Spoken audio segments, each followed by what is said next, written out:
আল্লাহ রাসূল বললেন ইকরার বিল লিসান, জবানে বলতে হবে লা ইলাহা ইল্লাল্লাহ, তাসদিক বিল জানান, কলিজার মধ্যে জায়গা দেওয়া লাগবে, আমল বিল আরকান, আমলের মাধ্যমে প্রকাশ করা লাগবে। ঈমান গ্রহণ করার পরে যতগুলো আমল আছে সমস্ত আমলের মধ্যে 1 নম্বর আমলের নাম হইল নামাজ। জোরে কোন কথা ঠিক কিনা? এই যে মসজিদ, মসজিদের উন্নয়ন মানে কি? হুজুর কোনো টেনশন নাই, আমাকে মসজিদে একজনই টাইলস দিবি, কোনো টেনশন নাই হুজুর, আমাকে মসজিদে সব জানলা দরজা একজনই দিবি। কে রে পাগলা, এগুলা মসজিদ উন্নয়ন? মসজিদের উন্নয়ন হলো মসজিদ ঝাড় দেওয়া লাগবে না, মুসল্লির কাপড়ে কাপড়ে মসজিদের ময়লা উঠে যাবে। জোরে কোন কথা ঠিক কিনা? আক্কেলপুরে এক মসজিদে আসর না ছড়ে যায় দেখি, গোটা মসজিদ টাইলসের উপর ধুলে লোক দিয়ে ধুলে, খালি এক জায়গা পরিষ্কার। মুয়াজ্জিনকে বললাম কে ভাই, গোটা মসজিদ ধুলে এক জায়গা পরিষ্কার, আজান দিয়ে একার মধ্যে কেউ আসে না হুজুর, তো খামাকা ঝাড় দেখি কর্ম, গামছা দুই বাড়ি বাড়ি আমি এখানে একলা নামাজ পড়ি। মসজিদের উন্নয়ন মানে কি? দোতলা তিনতলা নাকি? লেখছে মসজিদ কমিটির উদ্যোগে। মসজিদের উন্নয়নে 1 নম্বর ইমানের পরে হলো নামাজ। লা সালাতা লা ঈমানা, যার নামাজ নাই তার ঈমান নাই।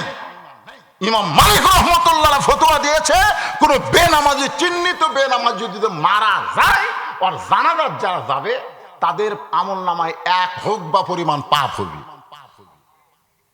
1 হুকবা পাপ বোঝে, উহুদ পাহাড় সমান পাপ হবে। বেনামাজের জানাজাত গেলে মাটি দেওয়া তো দূরের কথা, আর জানাজাতে যাওয়া যাবে না। কারণ বাইনাল আবদি ওয়াল কুফরি তারকুস সালাত, বান্দার কাফেরের মধ্যে পৃথক করার নামই হলো নামাজ। যে নামাজ পড়বে সে হবে আল্লাহর বান্দা, যে নামাজ পড়বে না সে হলো কাফের। ছাত্ররা জিজ্ঞাসা করলো হুজুর তাহলে বেনামাজি মরলে আমরা কি করব? ইমাম মালিক বললেন, একটা কুকুর যদি মরে যায় তোমরা কি করো? রাস্তার যদি একটা কুত্তে মরে থাকে তোমরা কি করবা? কুকুর পয়সা দুর্গন্ধ হওয়ার ভয়ে তোমরা কি করবা? কুকুরটাকে তোমরা নিয়ে যাবা। তোমরা কি কান্দত করে নিবা? কাফনের কাপড় পরাবা, অকে আবার গোসল করাবা, ওর ঘোড়াতে একটা দড়ি লেগে টাইনা নিয়ে দে, ও জায়গা পুঁতে থুবা। তোমাদের গ্রামের আসলাহারে একটা বেনামাজি মরার পরে নামাজিরা যদি কুত্তার মতন তাকে পুঁতে রাখতে পারো, নামাজের কোনো ওয়াজ করা লাগবে না, এমনি মানুষ নামাজি হবে। ধরে কোন কথা ঠিক কিনা? মান তারাকা সালাতু মুতাম্মিদান ফাকাত কাফার, বুখারী এবং মুসলিম শরীফের মধ্যে হাদিস। ইচ্ছা করে 1 ওয়াক্ত নামাজ বাদ দিল, সে আল্লাহর সঙ্গে কুফরি করলো। আসসালামু আলাইকুম ওয়া রাহমাতুল্লাহি ওয়া বারাকাতুহু। আলহামদুলিল্লাহ আলহামদুলিল্লাহি নাহমাদুহু ওয়া নাস্তাঈনুহু ওয়া নাস্তাগফিরুহু ওয়া নু'মিনু বিহি ওয়া নাতাওয়াক্কালু আলাইহি ওয়া নাউযু বিল্লাহি মিন শুরুরি আনফুসিনা ওয়া মিন সাইয়্যাতি আ'মালিনা। من يهدي الله فلا مضل له ومن يضلله فلا هادي له। সকলে জবান খুলে বলেন আশহাদু আল্লা ইলাহা ইল্লাল্লাহু وحده لا شريك له وأشهد أن محمدا عبده ورسوله الذي أرسل رسوله بالحق بشيرا ونذيرا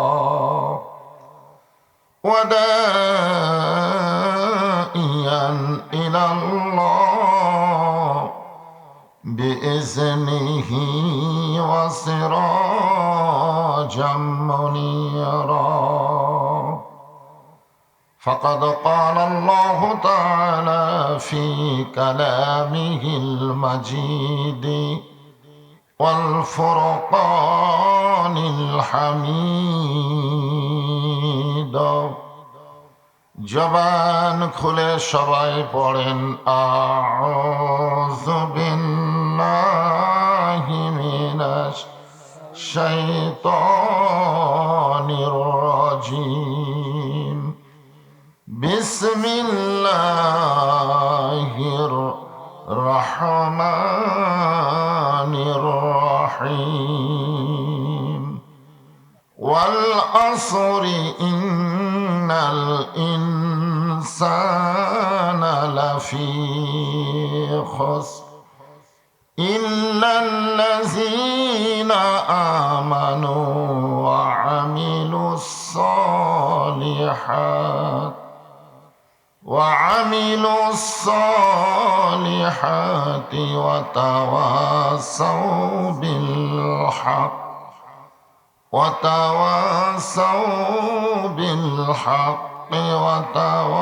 وتواصوا بالصبر إن الله وملائكته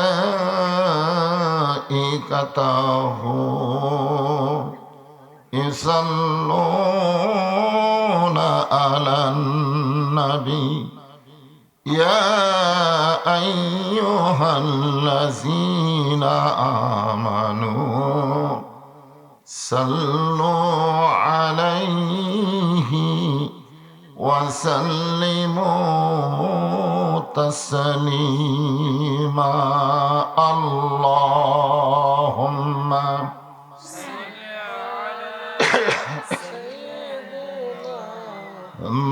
مولانا محمد وعلى آله سيدنا شفيعنا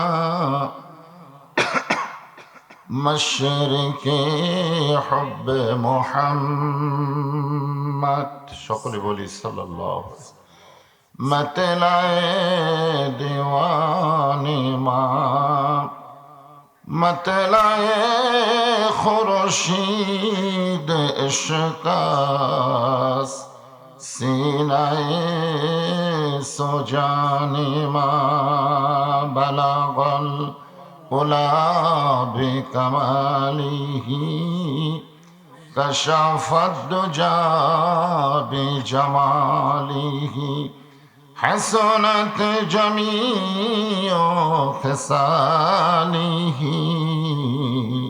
صلوا عليه وآله اللهم آمين জান্নাতের বাগান থেকে জান্নাতি মানুষদেরকে নিয়ে আমি গুনাহগার তোমার রহমতের দরজায় দোখানা হাত তুলেছি আল্লাহ হাসরের ময়দানে জব্বার আর কাহার নামে রূপ নিয়া তুমি যখন বিচার শুরু করবে তোমার সামনে দাঁড়ায়া সমস্ত নবীরা নাফসি নাফসি বলে কাঁদতে থাকবে এমন কঠিন অবস্থা হাসরে হবে সেদিন সমস্ত নবী তার উম্মতকে ভুলে যাবে শুধু বলবে আল্লাহ আমার কি হবে আমার কি হবে একমাত্র দরদী নবী ইয়া রব্বি হাবলি উম্মতি বলে সেজদায় পড়ে যাবে ওই মুসিবতের সময় আমাদের সবাইকে রাসূলের উম্মতের কাতারে আল্লাহ কবুল করে নিও সুবহান রাব্বিকা রাব্বিল ইজ্জাতি আম্মা ইয়াসিফুন ওয়া সালামুন আলাল মুরসালিন আলহামদুলিল্লাহি রাব্বিল আলামিন লা ইলাহা ইল্লাল্লাহ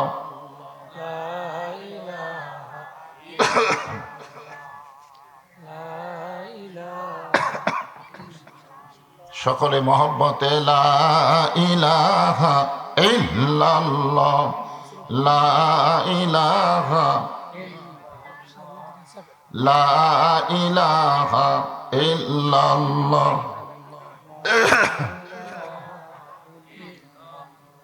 এতগুলো মানুষ একটু জবান খুলে আল্লাহর জিকির করতে সর্বাদত বান্দার জন্য, তার নাম হলো জিকির। তার নাম কি? জিকির। আল্লাহ রাসূলের 17 জন সাহাবী, কতজন? 17 জন সাহাবী এক ওয়াক্ত নামাজ পড়েনি, একটা রোজাও করেনি। শুধুমাত্র এই কলেমার জিকির করার অপরাধে তাদেরকে হত্যা করা হয়েছে। কতজন? 17 জন। কি বুঝলেন? এক ওয়াক্ত নামাজ পড়ে নাই, রোজা করে নাই, হজ করে নাই, যাকাত দেয় নাই, শুধুমাত্র এই কলেমার জিকির করার অপরাধে তাদেরকে হত্যা করা হয়েছে। আল্লাহ রাসূল বললেন, এই 17 জন সাহাবীকে আল্লাহ তাআলা কোনো হিসাব নেবে না, বিনা হিসাবে জান্নাত দিয়ে দিবে। সুবহানাল্লাহ। এখন আপনারা বলেন জিকিরের দাম আছে না নাই? এই জিকির সম্পর্কে আল্লাহ কোরআনে বলেছেন, ফাযকুরুনি আযকুরুকুম। কোরআনের কোন জায়গায় আপনি খুঁজে পাবেন না আল্লাহ বলে নাই যে আমার নামাজ পড়ে আমি তার নামাজ পড়ি, নাই। যে আমার রোজা করে আমি আল্লাহ তার রোজা করি, যে আমার যাকাত দেয় আমি আল্লাহ তার যাকাত দেই, যে আমার হজ করে আমি আল্লাহ তার হজ করি। এ কথা কোরআন হাদিসের কোনো জায়গাতে নাই। কিন্তু আল্লাহ বলেছেন, যে আমার জিকির করে আমি আল্লাহ তার জিকির করি। তাহলে জিকিরের দাম কম না বেশি? তো সেই জিকির করার সময় জবান বন্ধ রাখেন কেন? হ্যাঁ, আল্লাহ রাসূল বলেছেন, কোন ব্যক্তি সারা জীবন যদি পাপ করে, সারা জীবন যদি পাপ করে, আর মৃত্যুর সময় এই যে জিকির করতেছেন, এই জিকির করতে করতে যদি মারা যায়, শুধুমাত্র কলেমার জিকির করার কারণে আল্লাহ তার জীবনের সব পাপকে মাফ করে দেয়। তাহলে জিকিরের গুরুত্ব কম না বেশি? তো সেইটা কি মুখ বন্ধ করে হবে? জবান খোলে লা ইলাহা ইল্লাল্লাহ। আর আপনাদেরকে বলবো, এই জিকিরের তালে তালে একটু সামনে চেপে আসেন, সামনের দিকে একটু চেপে আসেন, যারা পিছনে দাঁড়ায় আছে ওনারা যেন বসতে পারে। মহব্বতে লা ইলাহা ইল্লাল্লাহ। চাঁদ সূরজ আর গ্রহ তারা আল্লাহ নামের পাগল পারা। চাঁদ সূরজ আর গ্রহ তারা আল্লাহ নামের পাগল পারা। আমার আল্লাহ নামের এতই দয়া, আল্লাহ নামের এতই মায়া, লুকিয়ে রাখছেন হে আল্লাহ জোরে লা ইলাহা ইল্লাল্লাহ। এই যে মাঝে মাঝে ফাঁকা নাই, ফাঁকা জায়গাটা পুরো করে বসেন, লা ইলাহা ইল্লাল্লাহ। এক জায়গা উষুম হয়ে গেছে, ছাড়তে মন চাচ্ছে না। জায়গায় বসে জায়গাটা উষুম হয়েছে তো ছাড়বার মন চাচ্ছে না। আপনি দুই জায়গায় বসেন, দুই জায়গা আপনার জন্য জান্নাতে সাক্ষী হবে। কারণ এইটা কিসের বাগান? তো নড়ে চড়ে বসা ভালো না একেবারে খুঁটি হয়ে থাকা ভালো? একটু হরকতে বরকত করেন, সামনে আসেন আর জিকির করেন লা ইলাহা ইল্লাল্লাহ। যার দিলে আছে আমার আল্লাহর ভয়। কার ভয়? আর বর্তমানে বাংলাদেশে যার মনে আছে পুলিশ ধরার ভয়। কিসের ভয়? হ্যাঁ, আজরাইল ধরবে না পুলিশ ধরবে? এই কোনটা ধরবে? পুলিশকে ফাঁকি দেওয়া যাবে, কিন্তু আজরাইলকে ফাঁকি দেওয়া যাবে। এজন্য ভয় করতে হবে কার? এই জন্য জবান খুলে যার দিলে আছে আল্লাহর ভয়, আল্লাহ আল্লাহ সব সময় যার দিলে আছে আল্লাহর ভয়, আল্লাহ আল্লাহ সব সময়। আহারানিদেরা ভালো লাগে না এই দুনিয়া, ভালো লাগে না, ভালো লাগে শুধু আল্লাহ, জোরে লা ইলাহা ইল্লাল্লাহ, লা ইলাহা ইল্লাল্লাহ মুহাম্মাদুর রাসূলুল্লাহ।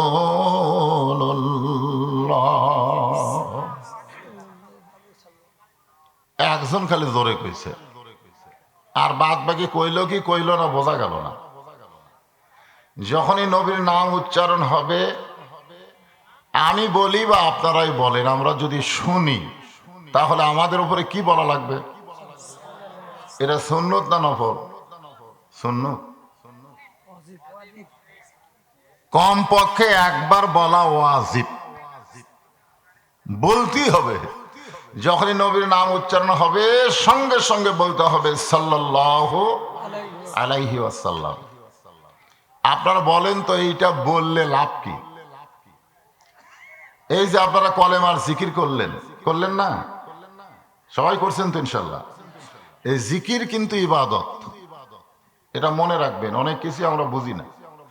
এই জিকিরটা ইবাদত। আপনি যতবার জিকির করবেন ডান কান্দের ফেরেশতা ততবারই লিখবে। আপনার জিকির আপনার কাছেই থাকবে, লেখা পড়বে। যখন কি হবে? লেখা পড়বে। আর যারা মুখ বন্ধ করে আছেন, জিকির করলেন না, ফেরেশতাকে একটা না দুইটা? যখন কয়টা?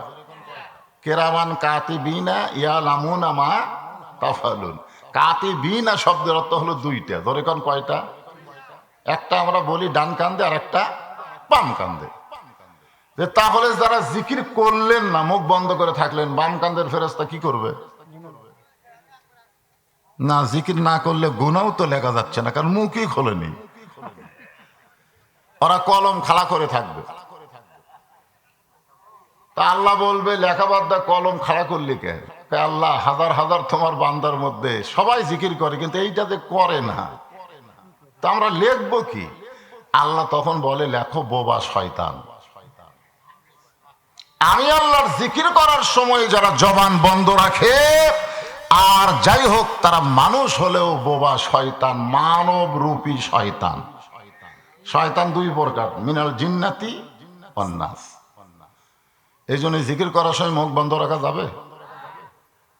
এই যে জিকিরের শেষে আমরা বললাম মুহাম্মাদুর রাসূলুল্লাহ সাল্লাল্লাহু আলাইহি সাল্লাম, কেউ যদি সারা জীবন মোহাম্মদ মোহাম্মদ মোহাম্মদ মোহাম্মদ মোহাম্মদ এরকম জিকির করে, একটা সওয়াব হবে না।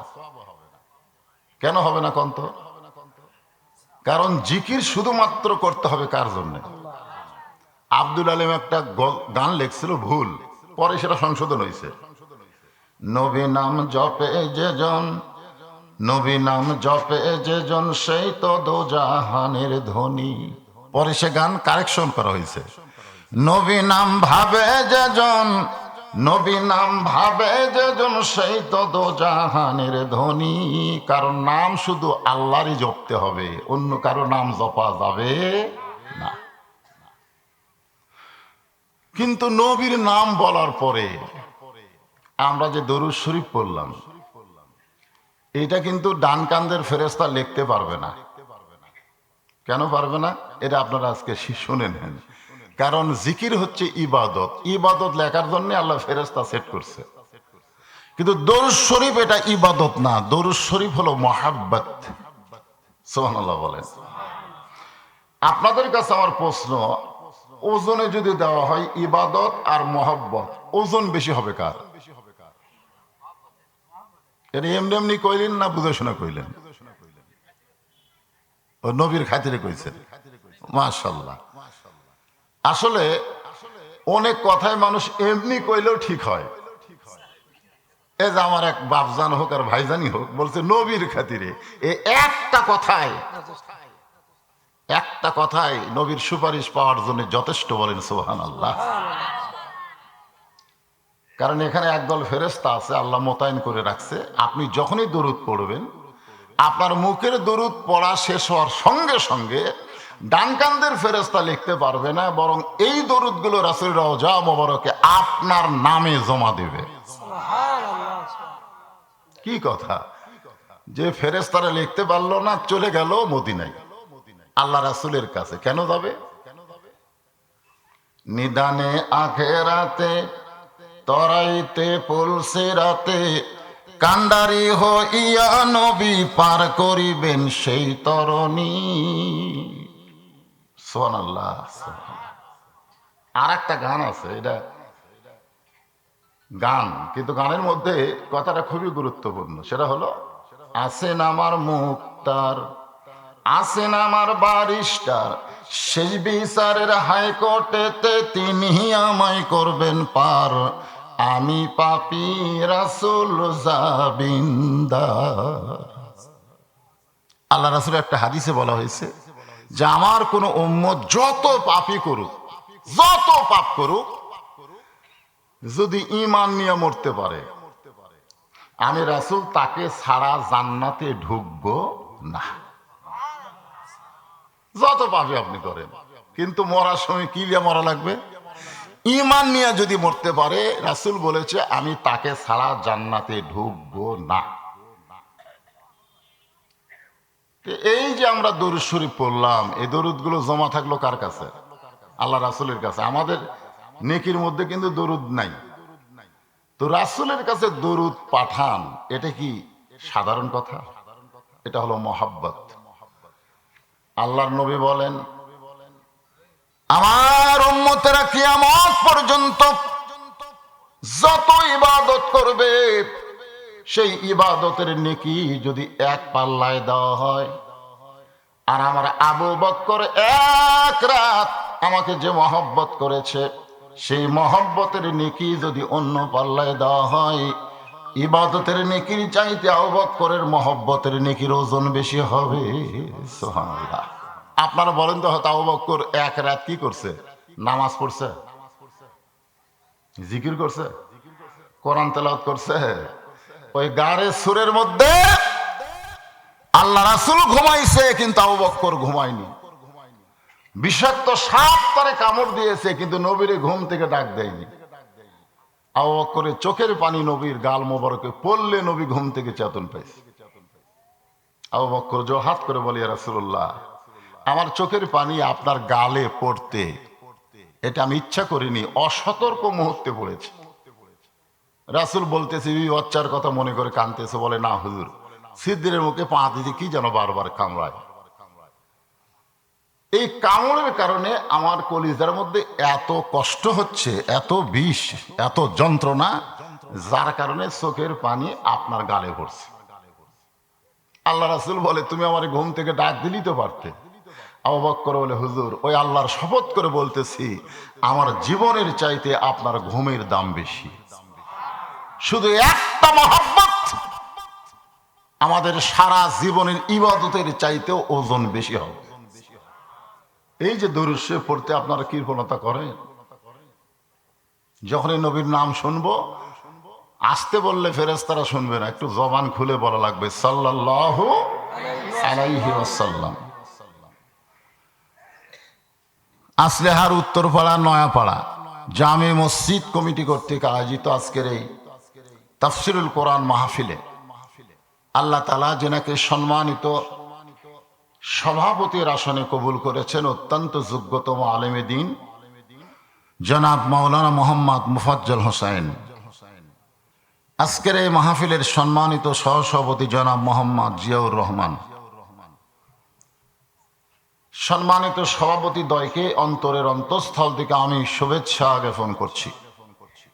সম্মানিত প্রধান অতিথি জনাব প্রভাষক মোহাম্মদ মনোয়ার হোসেন খোকন, আপনার ইউনিয়ন পরিষদের সম্মানিত চেয়ারম্যান সাহেব, সম্মানিত বিশেষ অতিথি আমন্ত্রিত অতিথিবৃন্দ যিনারা রয়েছেন, সকলকে অন্তরের অন্তঃস্থল থেকে আমি শুভেচ্ছা জ্ঞাপন করছি। সম্মানিত ওলামায়ে কেরাম, আপনাদের মাঝে মাঝে যে সমস্ত আলেম ওলামা বসে আছে না নাই?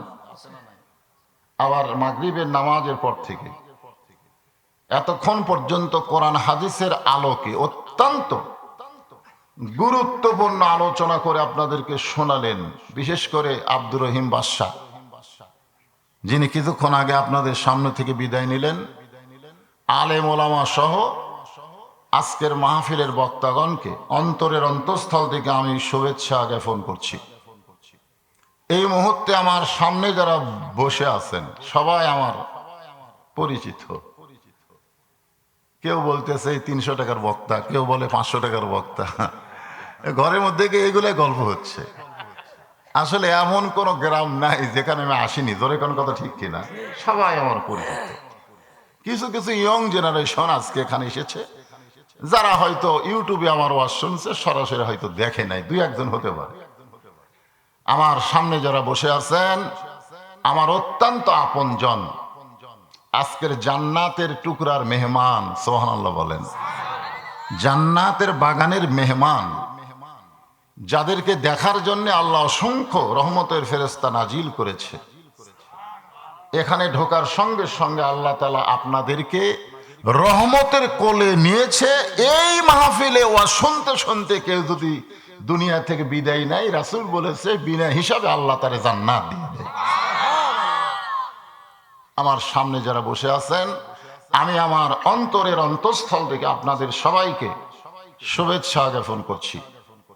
সম্মানিত মা বোনেরা, যারা পর্দার অন্তরালে বসে বসে আলোচনা শুনতেছেন, আমি সম্মানিত মা বোনদেরকেও শুভেচ্ছা জ্ঞাপন করে দীর্ঘ অনেক বছর পরে এই মুহূর্তে জানতে চাচ্ছি আপনারা কেমন আছেন।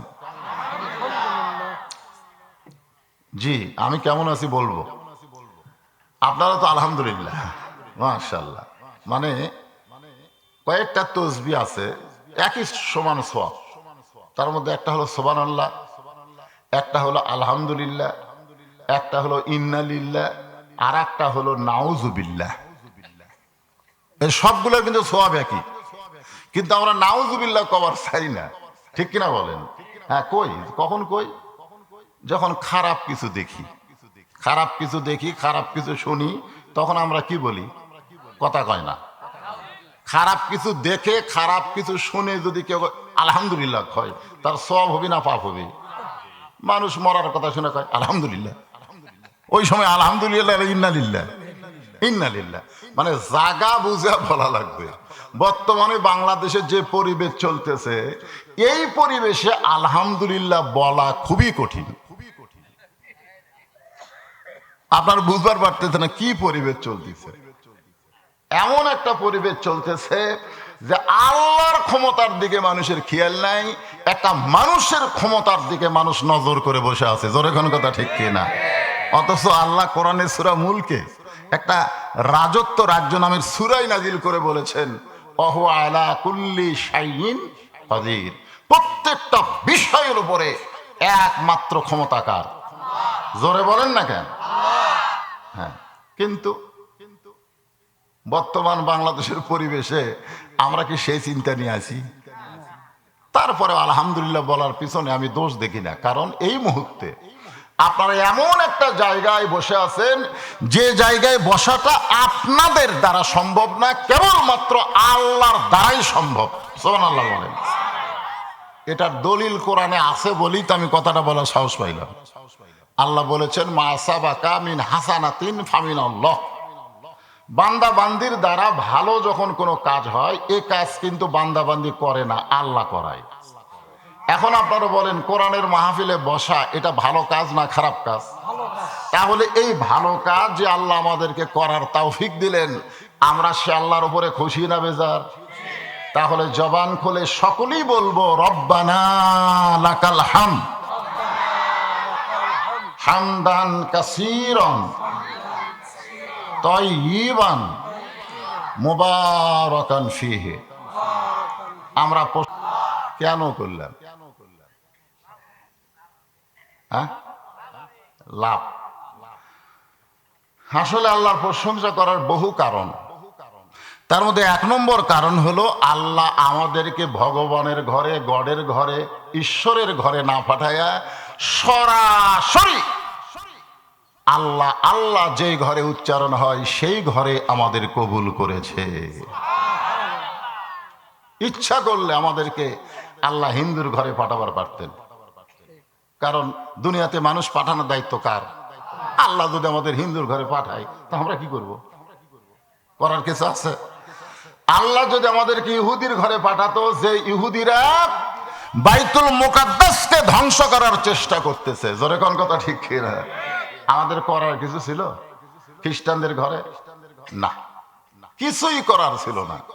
কিন্তু আল্লাহ তাআলা আমাদেরকে এমন একটা ঘরে প্রেরণ করেছে যে ঘরটা হলো আল্লাহর পছন্দ।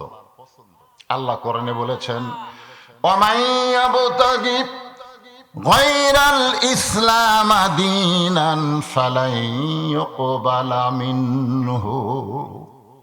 এই আয়াতের অর্থ হলো যে ইসলাম ছাড়া অন্য কোন ধর্ম কেউ যদি গ্রহণ করে, আল্লাহ বলেছেন সেইটা কবুল করা হবে না। এটা কি আমার কথা না আল্লাহর কথা? এই কথা আমি বলেছিলাম বগুড়াতে, তখন বগুড়ার এসপি ছিল একজন হিন্দু মানুষ, জোরে কোন কি মানুষ? হিন্দু মানুষ। তার কাছে গিয়ে এই ক্যাসেট শুনাইছে এসপি সাহেবের কাছে। দেখেন বক্তা কি ওয়াজ করতেছে, যে ইসলাম ছাড়া অন্য কোন ধর্ম কেউ যদি গ্রহণ করে আল্লাহ কবুল করবে না। তাহলে আপনি হিন্দু, আপনার ধর্ম তো। এখন এটা কি বোঝ রশিদের কথা? কথা হলো আল্লাহ আল্লাহ ধর্ম সম্পর্কে কোরআন শরীফে কয়েকটা আয়াত নাজিল করছে। তার মধ্যে প্রথম আয়াতটা হলো লা ইকরাহা ফিদ্দিন, এখানে ইসলাম নাই। আপনি দেখেন এখানে দিন আছে কিন্তু ইসলাম নাই। এটা আমাদের প্রধানমন্ত্রী বেশি বেশি কয় যে ধর্ম নিয়ে কোনো বাড়াবাড়ি চলবি না, ধরে কোনো কথা ঠিক কিনা? ধর্ম যার যার উৎসব হলো সবার। নাউজুবিল্লাহ আসতে কন, এলাক নাউজুবিল্লাহ ধরে এগুলো ধরা পড়বেন তো। ধর্ম যার যার উৎসব সবার। লা ইকরাহা ফিদ্দিন এইটা নিয়ে বেশি বলে, আসলে এই আয়াত কিন্তু কোরআনে আছে। এরপরে আল্লাহ বলেছেন লাকুম দীনুকুম ওয়ালিয়া দীন। আপনারা বলেন তো এই দুই আয়াতের মধ্যে ইসলাম আছে? খালি দিন আছে। কেন?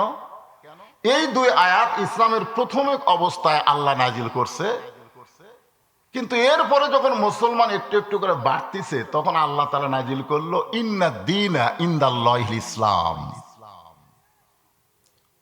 সব ধর্মই ধর্ম না, আল্লাহর কাছে মনোনীত ধর্মের নাম হলো ইসলাম। ধরে কোন কথা ঠিক কিনা? মাশাআল্লাহ। এরপরে আল্লাহ বললেন বাতিল, অমাইয়াবতাগি গয়রাল ইসলামা দীনান, ইসলাম ছাড়া অন্য কোন ধর্ম কেউ যদি গ্রহণ করে বাতিল, চলবেই না। আল্লাহর কাছে একমাত্র ধর্ম চলবে, তার নাম কি? আরো জোরে কর। আমরা কি ভগবানের লোক না আল্লাহর লোক? তা আল্লাহর লোকের কথা তো মেনা হবে না। দয়া করে যে আল্লাহ আমাদেরকে মুসলমানের ঘরে কবুল করছেন, আমরা খুশি না বেজার? জবান খুলে আর একবার বলি আলহামদুলিল্লাহ। এমন একজন নবীর উম্মত হওয়ার তৌফিক আল্লাহ দান করেছেন।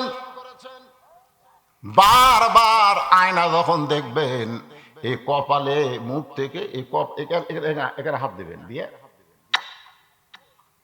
একটা করে চুমা খাবেন। কেন খাবেন? কারণ আমরা এমন একজন নবীর উম্মত, যেই নবী লাইলাতুল মেরাজে জান্নাতের মধ্যে ঢুকছিলেন। ফেরেশতা জিবরাইল বললেন, ইয়া রাসূলুল্লাহ, আপনি যদি জান্নাত থেকে বাইর না হন আল্লাহ আপনাকে বাইর করে দিবে না। কারণ জান্নাতের মধ্যে লেখা আছে সালামুন আলাইকুম তিবতুম ফাদখুলুহা খালিদিন। ফাদখুলুহা খালিদিন শব্দের অর্থ কি জানেন? কেউ যদি একবার জান্নাতে ঢোকে সে চিরস্থায়ী ভাবে জান্নাতে থাকতে পারবে, তাকে আর বের করে দেওয়া হবে না। জিবরাইল বলতেছে, হুজুর খামাখা দুনিয়াতে ফেরত যায় কি হবে? যে দুনিয়াতে আপনার খালি কষ্ট। যেই বছর রাসূল মেরাজে গেছিলেন ওই বছর রাসূলের তিনটা কষ্ট। 1 নম্বর কষ্ট হলো চাচা আবু তালেব মারা গেছে। 2 নম্বর কষ্ট হলো দরদের বউ খাদিজা মারা গেছে। 3 নম্বর কষ্ট হলো তায়েফের ময়দানে পাথরে রক্তাক্ত হয়েছে। আপনারা বলেন তো কষ্টগুলো কি কমজোরি? তো খামাখা দুনিয়া যে কি করবেন? আল্লাহ রাসূল রাগ করে বলেন, জিবরাইল, যেই কথা একবার বলেছো এ কথা আর দ্বিতীয়বার বলবা না। আমি রাসূল জান্নাতে ঢোকার জন্য থাকার জন্য ঢুকি নাই।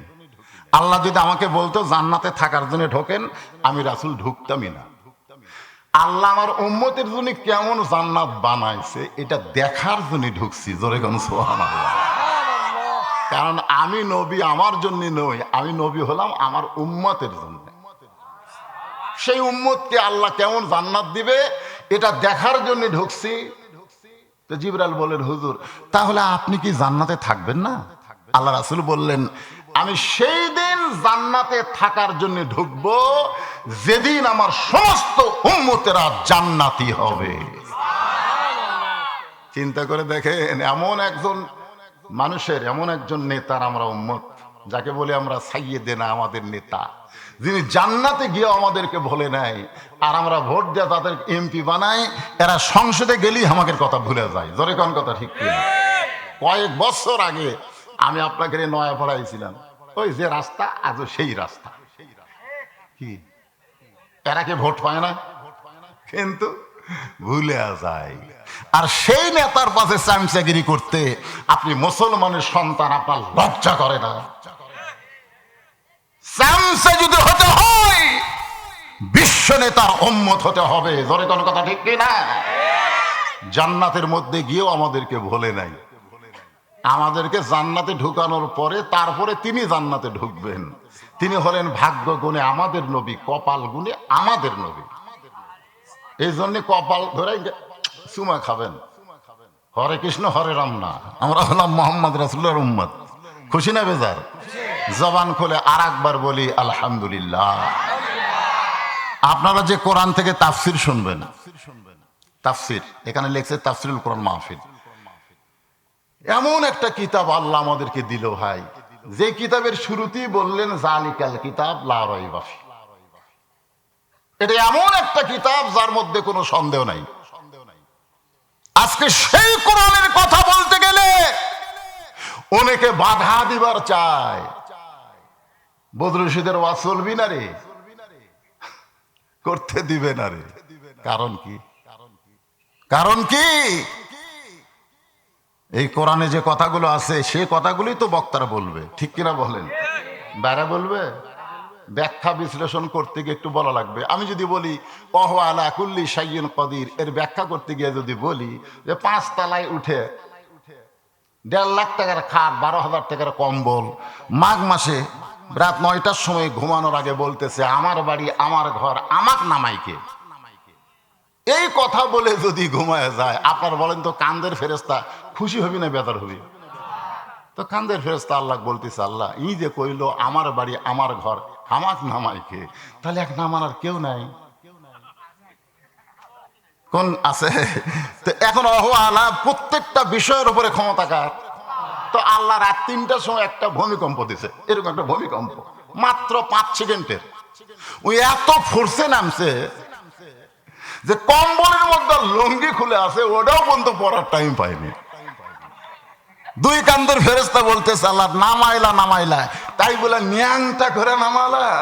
আল্লাহ বলতেছে জনগণ যদি নামাবার না পারে, আমি আল্লাহ তার পরিস্থিতি ন্যাংটা করে নামাই। জোরে কোন কথা ঠিক কিনা?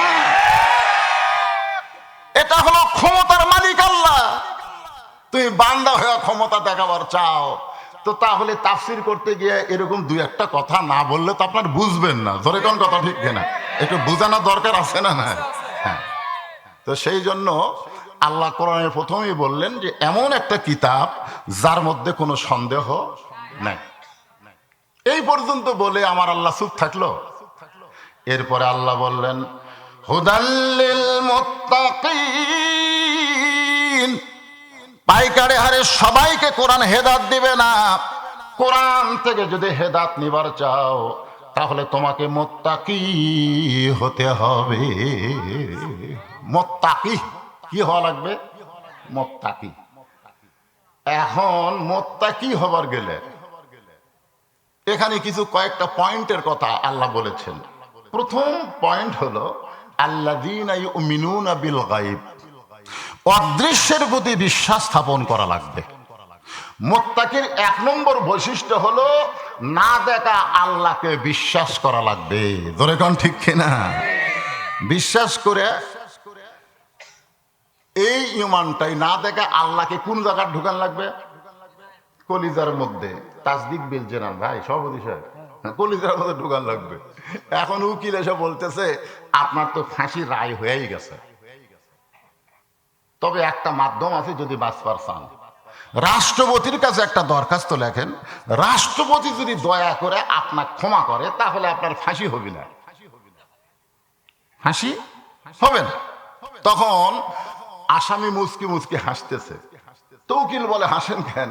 বলে হাসার কারণ হলো তোমার কথা শুনে যে রাষ্ট্রপতির কাছে তুমি আমাকে ক্ষমা চাইতে বলতেছো, এরকম 3 জন রাষ্ট্রপতিকে আমি ক্ষমতা থাকা অবস্থায় মরা দেখছি। একটা হলো বঙ্গবন্ধু শেখ মুজিবুর রহমান, একটা হলো জিয়াউর রহমান, একটা হলো জিল্লুর রহমান, যারা নিজেরাই ক্ষমতায় থাকতে মরে যায়। একজন মুত্তাকি কোনোদিন আল্লাহ ছাড়া দুনিয়ার কারো কাছে প্রাণ ভিক্ষা চাবে না। জোরে কোন কথা ঠিক কি না? মুত্তাকি মুত্তাকি না হয়ে যদি আপনারা ওয়াজ শোনেন, আবু জেহেল মার্কা শ্রোতা সারা রাত কোরআন শরীফ শুনছে, সারা রাত। সকালবেলা যায় আপনার ওই মিটিং এর মধ্যে বলতেছে, এই শোনেন না কেন, কথাগুলো আগে শোনেন, তারপর সূরা আসরের তাফসীর হবে। তো এখন আবু জেহেল মিটিং এর মধ্যে গিয়ে বলতেছে, এত সুন্দর কোরআনের বাণী, রাতটা কোন দিক দিয়ে গেল আমি বুঝবারই পারিনি। সুবহানাল্লাহ বলেন না? আবু জেহেলকে কোরআনের পক্ষে কইছে না বিপক্ষে কইছে? পক্ষে। এত সুন্দর কোরআনের বাণী, রাতটা কোন দিক দিয়ে গেল আমি বুঝবারই পারিনি। আবু সুফিয়ান বলতেছে, নেতা, যে কোরআন শুনতে আপনাকে এত ভালো লাগে, রাত কোন দিক দিয়ে যায় আপনি বুঝবার পারেন না, সেই কোরআন ধরলে অসুবিধা কি? এই বাংলাদেশের মুসলমান, আবু সুফিয়ান বলতেছে, যেটা শুনতে যায় আর রাত কোন দিক দিয়ে গেল আপনি বুঝবার পারলেন না, শুনতেই যদি এত মজা লাগে তাহলে সেটা ধরলে অসুবিধা কি? এটা ধরা লাগবে। ধরে কি করা লাগবে? এটা ধরবার গেলে ঠেলা আছে, আমার মাদের সাথে যাবেন। এটা ধরবার গেলে কি ঠেলা? মাঘ মাসে পৌষ মাসে আমার বাচ্চারা উজু করতেছে, পেশাব করার পরে কাজ দিয়ে পেশাব নিংড়ায় উজু করতেছে। জিজ্ঞেস করা হলো, বাজান এই ঠান্ডার মধ্যে ওই জিনিসও ভিজালু, আবার উজু করতেছিস? হুজুর আপনি জানেন না আমরা কোরআন শরীফ পড়ি। ওইটা ধরবার গেলে লা ইয়ামুসসুহু ইল্লাল মুতাহহারুন, স্পর্শ করা যাবে না যতক্ষণ পবিত্র না হওয়া যাবে। কারণ শোনা যাবে কিন্তু ধরবার গেলে পবিত্র হওয়া লাগবে। আবু জাহেল বলে, আবু সুফিয়ান, এই কোরআন ধরলে সমস্যা কোন জায়গায় যদি শুনতে চাস তাহলে তুই আমার কাছে আয়। জোরে বলা যাবে না, কারণ পরিবেশ ভালো না।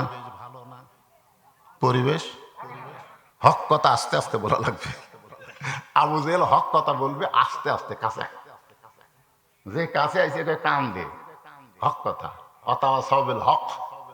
আবু জেহেল হক কথা আবু সুফিয়ানের কানে কানে বলতেছে, এই কোরআনকে যদি গ্রহণ করি, এই কোরআনকে যদি আমরা ধরি, তাহলে আমাদের মতন ভুয়া নেতাদের নেতাগিরি চলবে না, আসল নেতা হয়ে যাবে আব্দুল্লাহর এতিম পোলা। আজও বাংলাদেশে যারা কোরআনকে বাধা দেয়, কোরআনের তাফসীরকে বাধা দেয়, তারা বুঝবেন আবু জেহেল মার্কা নেতা। জোরে কোন ঠিক কিনা? কারণ এই কোরআনের আন্দোলন যদি শুরু হয়ে যায়, ওদের নেতাগিরি ডাস্টবিনে পড়ে যাবে, সমাজে চলবে না। এখন আসেন, আমরা শুধু শুনবো, খালি শোনার জন্য আছেন নাকি? কারা কারা মাগরিব এশার নামাজ না পড়ে আবার শুনতেছেন? আমি হাত তোলেন, এটা বলবো না। মাগরিবও পড়েনি, এশাও পড়েনি, আর নিয়ত হচ্ছে ওই ফজরও পড়বে না, ওই ওয়াজ শুনবে। ই তো আবু জেহেল, কি খালি শুনবি আর বলবি, ও বদরুশিদ ফাটিয়ে দিয়ে গেল রে, ফাটাফাটি কি কয় এই 9:30 থেকে 12টা কিভাবে গেল বোঝাই গেল না রে, কিন্তু ফজরের জামাতে যাবি না। আছে না নাই? জোরে কোনো আছে না নাই? শুনবি ঠিকই, ধরবি না। তা আপনাদের মধ্যে এরকম চিন্তা ভাবনা নিয়ে বসে আছেন নাকি? হ্যাঁ, মাগরিব আর এশা কারা পড়েন হাত তোলেন বলবো না, কিন্তু কারা কারা ফজরের নামাজ পড়বেন না একটু হাত তোলেন তো দেখি।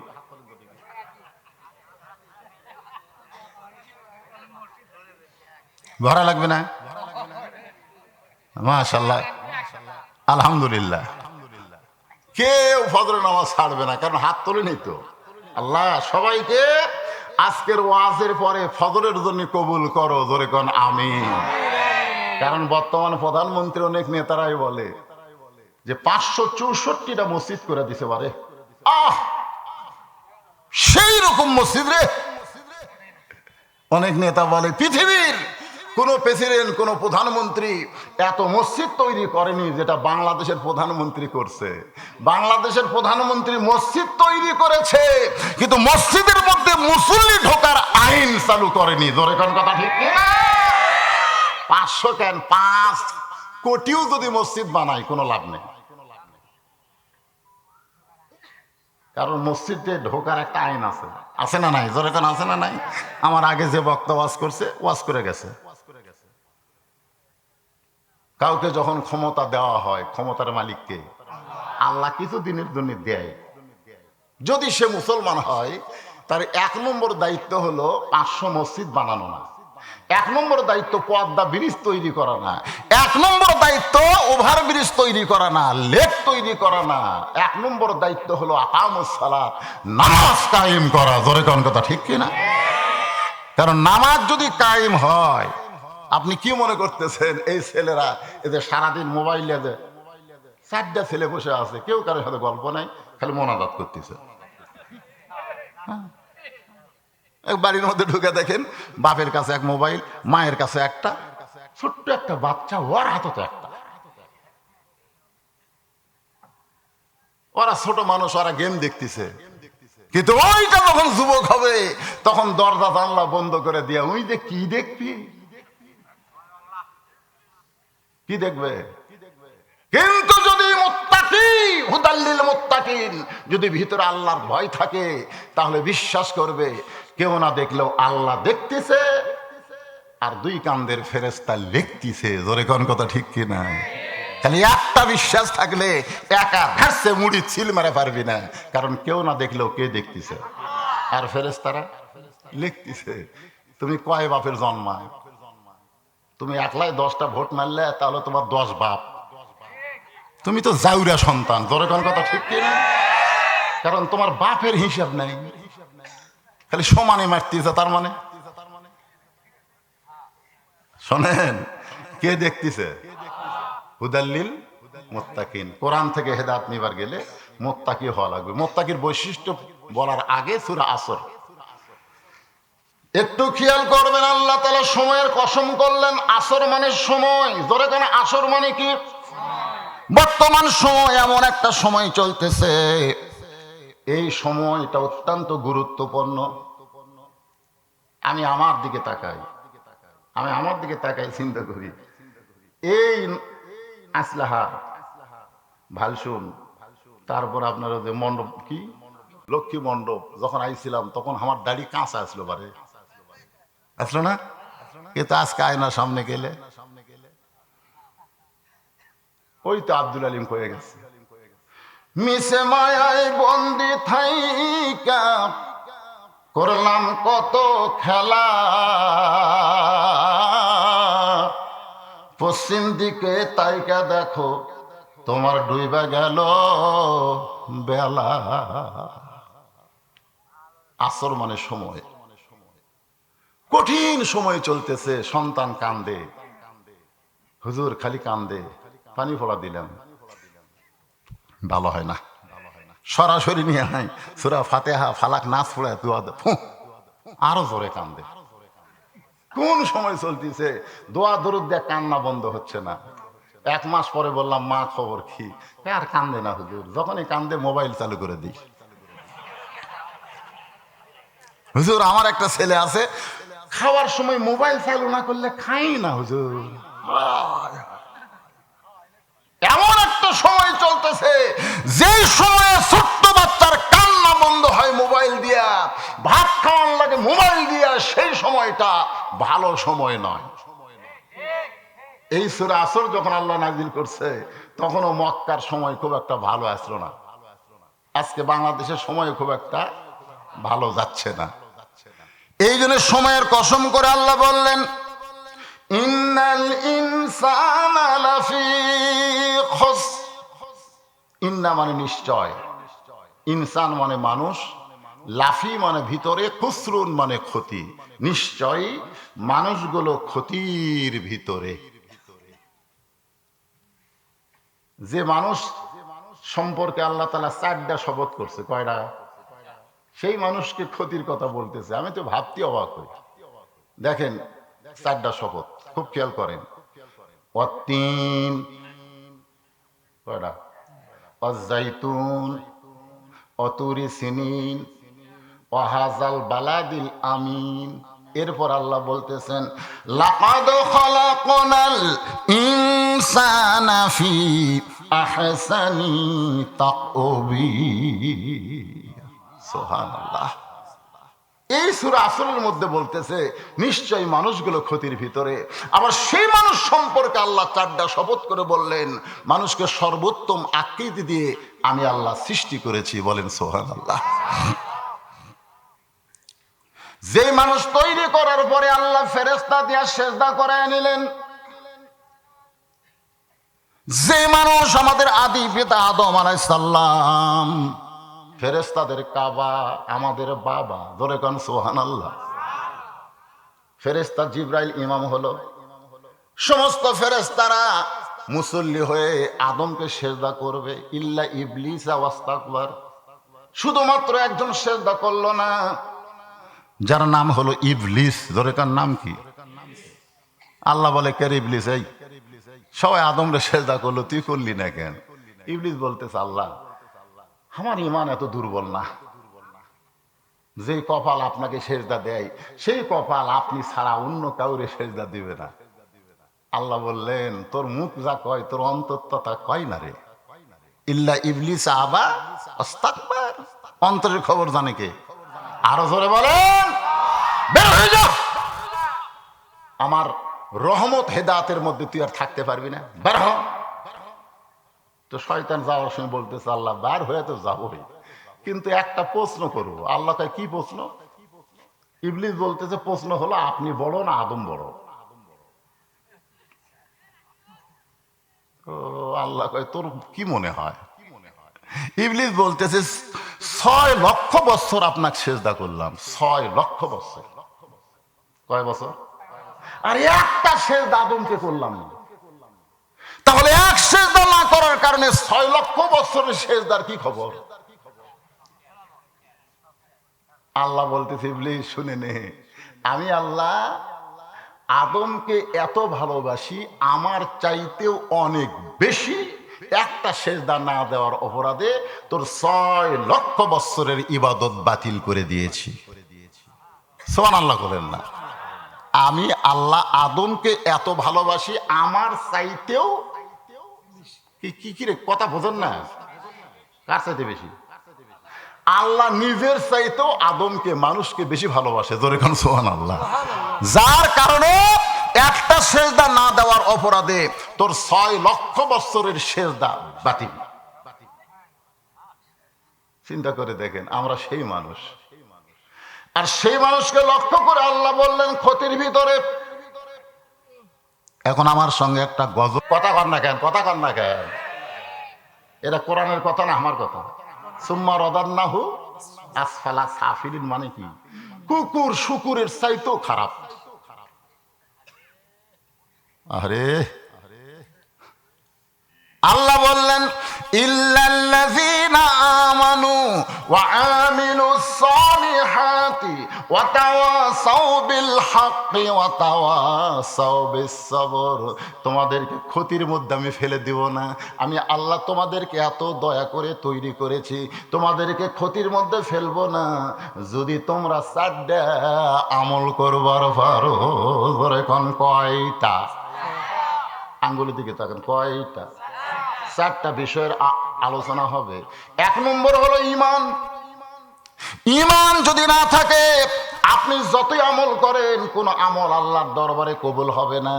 যার প্রমাণ হলো নবীর চাচা আবু তালেব, তেনার মতন ভালো মানুষ কেউ ছিল না, কিন্তু বেঈমান হওয়ার কারণে তাকে জাহান্নামে দেওয়া লাগবে। জোরে কোন কথা ঠিক কি না? এক নম্বর কি? এই ঈমান। সাহাবেরা জিজ্ঞাসা করলেন, মা হুয়াল ঈমান ইয়া রাসূলুল্লাহ, হুজুর ঈমান সম্পর্কে আমরা একটু শুনতে চাই।